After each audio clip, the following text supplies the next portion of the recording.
How has this case weighed on you in the last several years? I can't really explain that in words, you know. The Fruitland Police Department wants Idahoans to know it hasn't stopped looking for Michael Vaughan.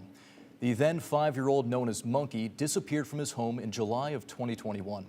Abby Davis has been following this story, and Abby, the chief, says they're still sifting through tips and conducting searches. Jude, he says the case isn't cold even as the 4-year anniversary of Michael's disappearance approaches.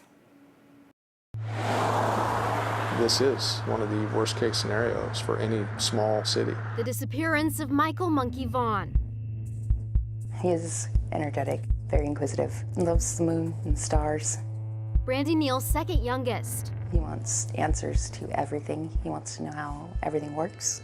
Neal wears reminders of him as she tries to make sense of all that's happened since the phone call from Monkey's dad that forever changed their lives in July 2021. He was frantic and told me he couldn't find Michael. I'd just gotten home from work. And It's a day Fruitland Police Chief J.D. Huff will never forget either. I received a phone call from my captain. He just explained that we had a missing child. Huff says it soon became clear this case was different. In those places where we would commonly see or find those children that were, lost for a little while, all of those areas had been checked, and Michael was not there.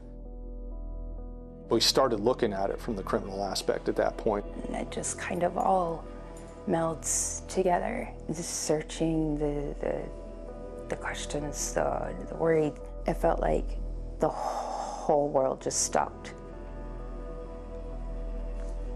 And then kept going. Huff says they've never stopped digging.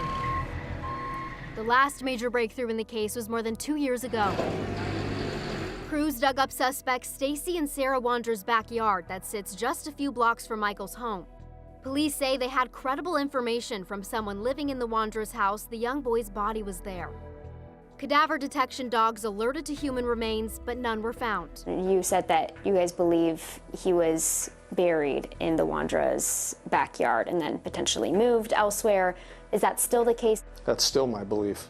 The Wanderers are still suspects, so are Adrian Lucien and Brandon Shurtleff, who lived with the couple at their Red Wing Street house. Were you involved in the disappearance of Michael Vaughan? No. In an interview with KTVB last year, Stacy said he didn't know anything about Michael's abduction or where the little boy is today. I have no reason to hide anything from anybody.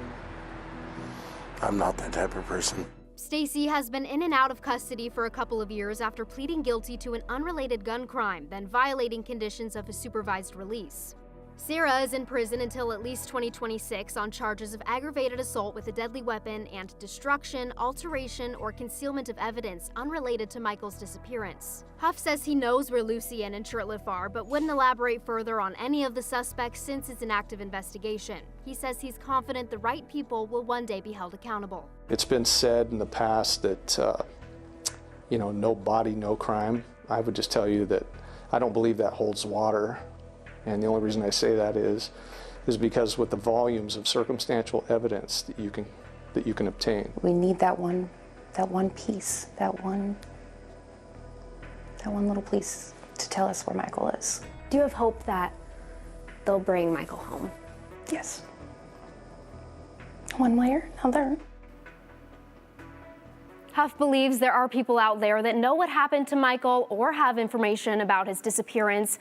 The chief urges them to call or text this number with any tips, 208-343-COPS. You can also send an email to findmichael@fruitland.org. Jude. Yeah, Abby, this tragedy has gripped the whole town of Fruitland. Whenever you drive through, you see all those signs and people looking for answers and closure. Yeah, just devastating. Yeah, thank you, Abby.